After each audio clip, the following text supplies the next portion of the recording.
can I ask questions during the meeting and not be put off? Made look like I'm not competent enough. Are you just giving me tedious work that you don't want to do, or something that will really benefit the company?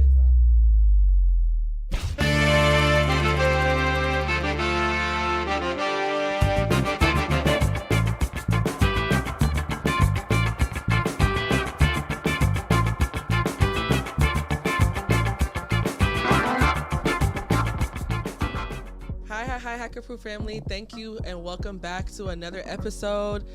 We just want to thank you guys once again for all your support. We have a lot of exciting things coming up, like Hire Hack is coming out, the new app. I know we've been talking about it a lot, but this year, guys, is coming out, it's coming live, and we're so excited to share with you guys this year. And speaking of exciting news, we have exciting guests. Yes, we have a very, very exciting guest in the building with us today. Rubena, tell us about yourself. Tell us where you're from, like what you do. Just tell the guests like who you are. Give us a little snippet. Hi guys, my name is Rubena Uyeh. I am a cybersecurity specialist at a Fortune 100 company, and I work specifically in GRC and supply chain. Amazing, GRC and supply chain. Okay, so earlier on, you were telling us about how you did the internship first, and then you transitioned to full-time. Is that how you got your position at the company you're working at now? Kind of. Okay. So how I got connected with my company was actually through a scholarship. I didn't know that through that scholarship I would get connected with the company. So during my undergraduate career, I made sure to be very precise with applying for scholarships daily.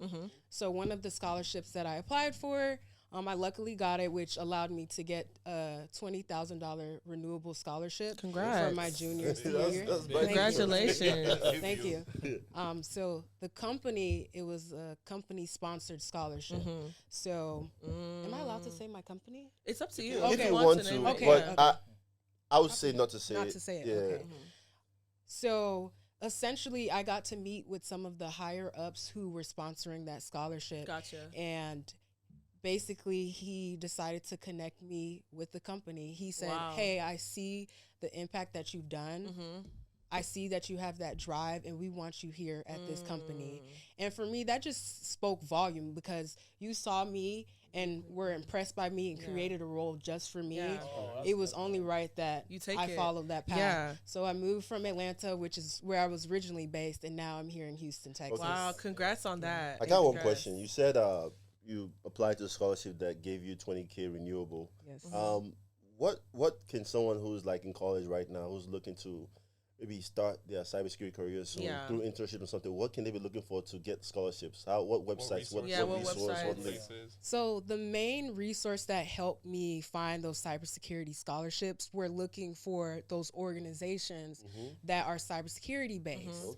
So ISC Squared or the FS ISAC. Most of the time they have programs that are listed on their site. So what I did was, during my sophomore year, I explored through LinkedIn, and I also made sure to see other cybersecurity students, what scholarships they were applying for, and write it down, so the following year I would go apply for the same scholarship. In addition, when I was looking through those organizations, if it wasn't listed on their site, I would also reach out to them to see if there are any opportunities. So it might not be on their site, but they might be partnered with an external organization that's offering a scholarship that they're funding. And that's what helped connect me to finding those scholarships. You were very resilient and proactive. Thank you. Yeah, I think that's probably like the main thing that really landed you where you are. Yes, if you're not ahead, you're behind, and that was just the motto I went through. If you're not ahead, you are behind.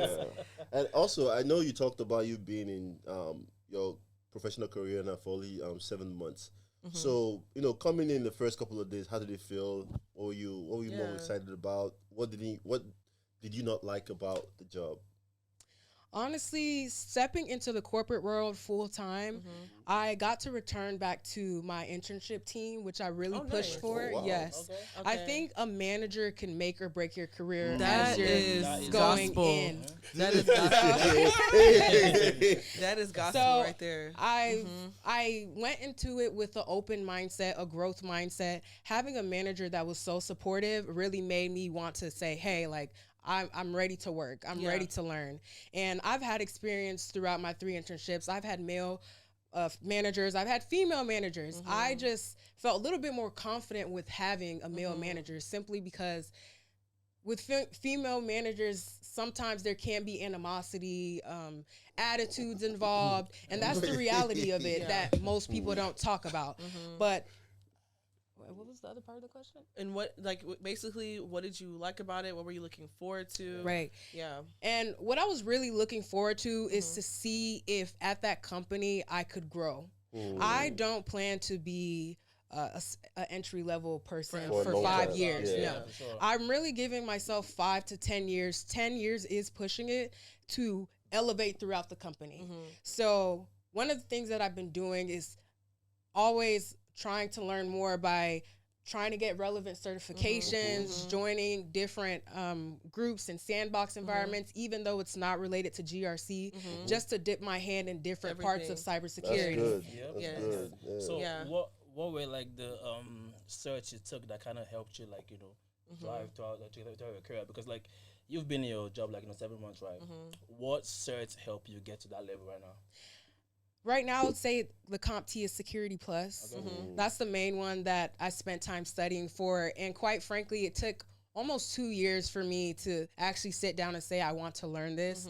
So if I was someone who was trying to get into cybersecurity and I'm still an undergrad, start learning or start trying to get those resources for CompTIA Security Plus. They offer a student discount. Just put in your student email. Had I have known that earlier, I wouldn't have to come out of pocket for those expenses towards certifications.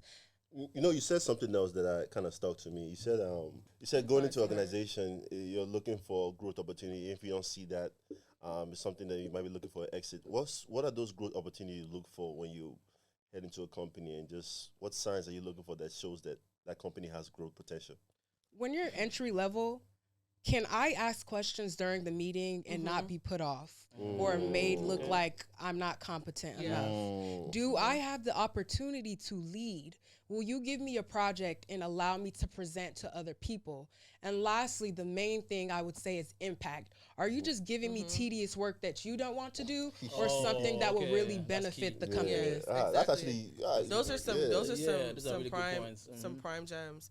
And okay, so could you walk us through like more so you work as a GRC analyst at a supply chain company. Was that your first role outright, or did you work to become a GRC analyst? So straight out of undergrad, I'm a cybersecurity analyst, but my team is the Supply Chain Cybersecurity team. Okay. So essentially, we are trying to protect the supply chain and our computer products, hint, from before it's manufactured all the way up until the customer receives it. Okay. Yes. Okay. So what does a day-to-day look like for you, like in your as a supply chain cybersecurity specialist? Because it's such a new environment, I wouldn't say it's what's my day-to-day look like?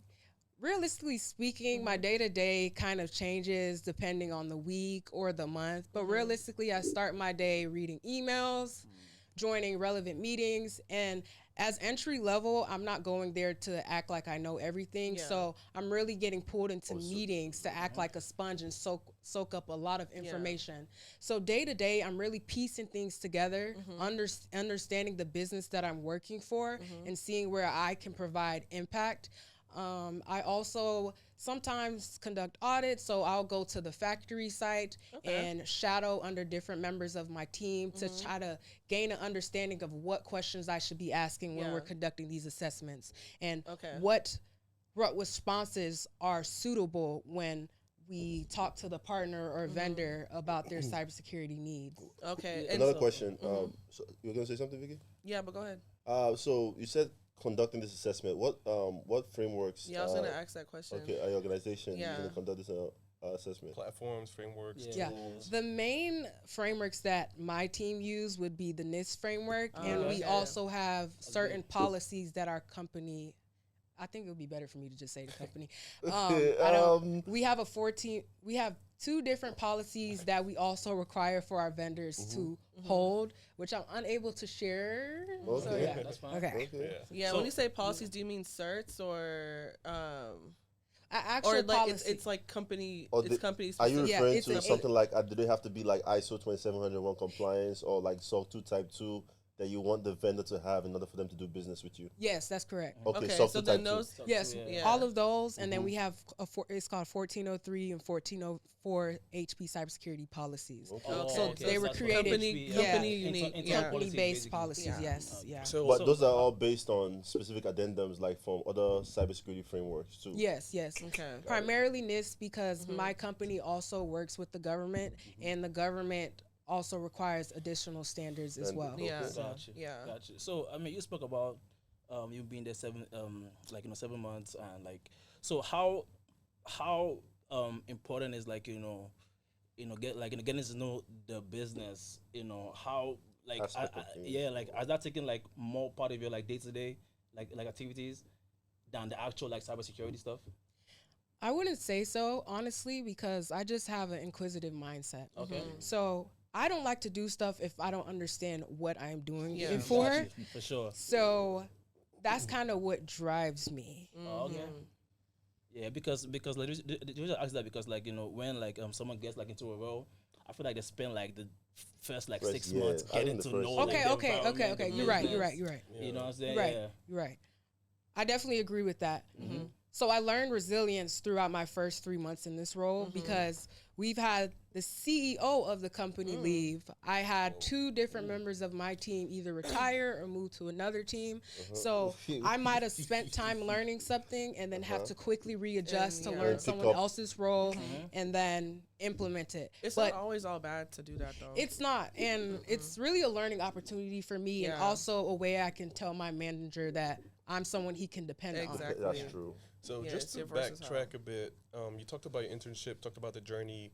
What do you think made you stand out during the internship application process? Because obviously a lot of people apply, but not everyone's lucky enough to get an opportunity like you did. So what do you feel like made you stand out? Was it like, Name, classes, Yeah. stuff, all that kind of stuff? No, I was actually clearing my throat. So I'll talk gems. about my second internship, and it was with Deloitte. So I did IT audit. So I was a risk and financial advisory intern. So basically doing IT audit, working on different controls. Okay. And when I talked to the recruiter, I was actually nervous. I went through a series of rounds of interview, which first was a case study, and then the second one was more personable to get to know me.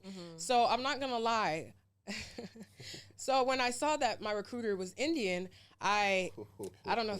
Sorry, I'm just being honest. Y'all should be honest. I just don't want to get canceled. Go ahead. You good? I saw the recruiter was Indian, so I was really nervous, but we connected on another level because I was very vulnerable to him. I told him I am the creation from immigrant parents of Nigeria.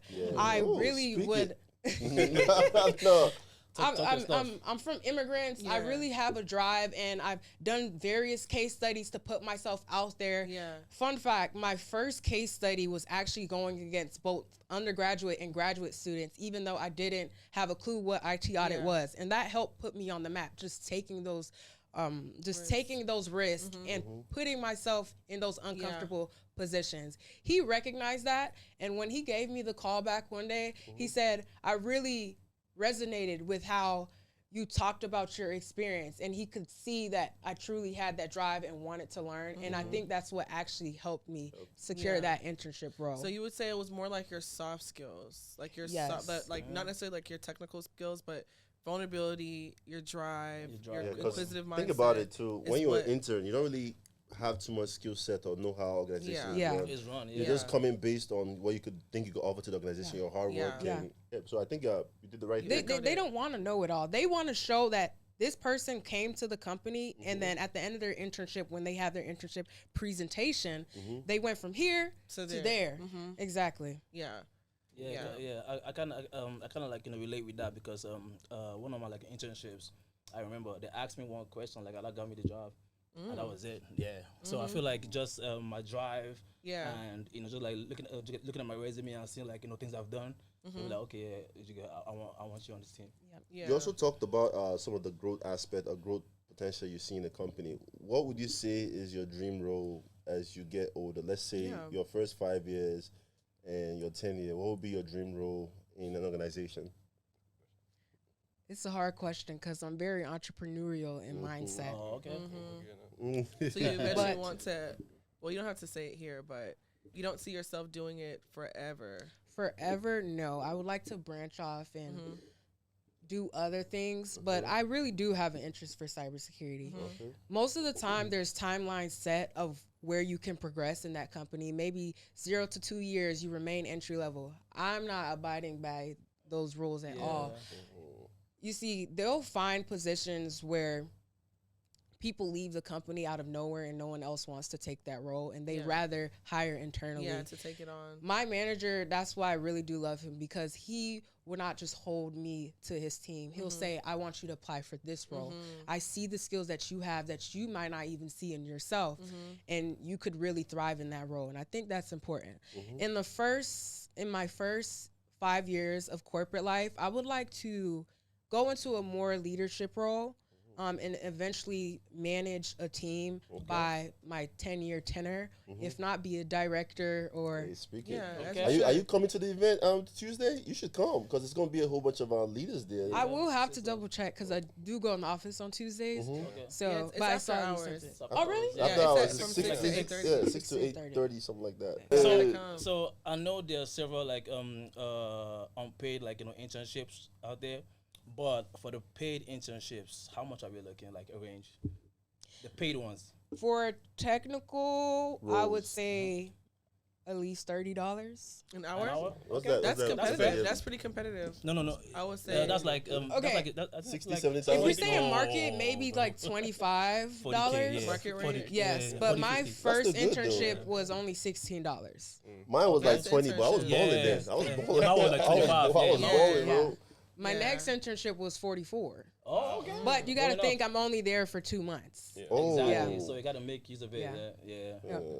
And my third internship was about $34. So that was actually less than my second internship. But the reason why I took that one because it was fully remote. Oh, nice. Can't beat that. Yeah. Okay. As we get closer to the end, also we like to leave some time for the guests to ask hacker-proof questions about themselves, so people can also get to know us and what we do and what we're all about. Do you have some questions for Yes. me? Yes. Nice. One by one, I'd like to know what is the worst part about being in cybersecurity and your job. Oof, the juicy part. To be honest, the worst part, and I don't mean to sound like insensitive when I say this, is people. Because you know why? People are the weakest link of cybersecurity, right? No matter how much solutions you put in place, audits, assessments, there'll be that one person that want to click on that link. Yeah, always. You get what I'm saying? No matter how many trainings. No matter how many trainings, there's gonna be that one person that's gonna give that password out. Yeah. So that's what I face in my day to day, and just like and I feel like in general, I think that's it. Yeah. I think for me, it will be like the rapid change in priorities. Because sometimes, I'm in the middle of acquiring a product, I've done a POC, I've done all this, done that, and then they change their mind. And like, we don't want to do it again. So it's like, I just wasted my time, sometimes. I mean, I learned, but I wasted my time a bit. So I think things change overnight. So just kind of go with the flow, and just ride it out. Yeah, also I could add on to that, just say business process. I'm just giving everybody the juicy, the clean answer, business process. Usually, again, things change, priority change. Just knowing that, like you said, you might be doing a POC on a specific tool sets, and you think you're going to integrate that tool set, or be an owner of that tool set. Next thing you know, that's not going again this year. It's not in the budget. Next year, no one brings it up, no one talks about it. So, again, just business kind of slows a lot of things down. Yeah, and I would say like one more thing again is collaboration, right? With like different teams. I don't know if you guys like see this in your like different roles, but a lot of teams don't really like security because it slows down their processes. Yeah. So they're more you know, oh, like we don't want to do this, we don't want to do that. But you know, if something happens, they're gonna come back to like security and be like, well, why did this happen? Why it's like, well, we so tried to tell you. The collaboration, I think it could be better. Yeah, I would echo their points. I think one, security gets a bad rep, and so kind of like trying to make security look polished for the business and like rebrand security, but still following security can be a tricky boundary to live in. And then I would also, to Ugo's point, technology is always changing, and I feel like, you know, the business needs to make money at the end of the day. They're not really worried about security. They're worried about their profit margins, and like they want to deploy these. They are worried about security because I mean, they are worried about security, but I think it's more of a cost center, not more of a profit. It's build first. Exactly. It's like it's build first, secure later. Like I feel like most times, but there are opportunities for having security offerings that could bring the company money. It depends on what kind of model your company is. It depends on the business model. If you're a consulting organization, then you're profiting basically off like contracts of the people. But if you're more of like a technology organization like Tesla or something, you're more on the supply chain, building, deploying tools. So it depends. It depends on how you market it. I mean, to her point too, like sometimes you being more secure than your competitors drives your competitors to your tool, your product. It do because sometimes, again, we talked about it earlier. A special organization, in order for them to work with you, they need you to have a specific certs in place, compliance instead. So if you don't have that, they can't do business together, and that's limiting the money flow. Exactly, especially those public sector contracts and things like that. I got like one more question for you. So for like people that don't know out there, can you really explain what supply chain cybersecurity is? Like, you know, what it's actually about? Yes. So at my company, Supply Chain Cybersecurity is basically an extension from corporate cyber. Okay. So my company is a product and manufacturing company. We have items that we are giving out to customers. So some of those items are created by vendors. They have different pieces and components that go into it, different logistics aspects that go into it. So essentially, I'm just providing the risk remediation and making sure those partners are in compliance with my organization's cybersecurity policies, and also ensuring that we are checking up all the checklists that allow some of the competitors not to compete with us, and also for different people in the private sector, public sector to want to work with our company. Yeah, and are most of your vendors in U.S. or are they global? They're global, so I'm on the global supply chain team, basically doing risk remediation for the entire company. Okay. A lot of challenges there. Yes. A lot of challenges, especially with tariffs and the different changes in the economy. It definitely does reflect for my company. Yeah, thank you. I mean, you're doing really, really good for yourself. You're super young. And you've already come so far in your career, and you're only gonna go further, probably than how. I mean, your age, I wasn't even half what you are right now, and so congratulations. Yeah, at that point, you're way beyond. You're gonna be great. You're gonna be great. Yes, and to the viewers out there, if you see yourself in her, please take some of the gems she dropped today and apply them to your life. And thank you once again for always tuning in. We love to hear from you. A link would be in below, so you can follow her on all social media if you want to relate to her, see how she can help you, mentorship. Reach out to Rubena. That's it. Like, follow, subscribe, and share the video. Thank you guys. Thank you all. Peace. Bye. Yep.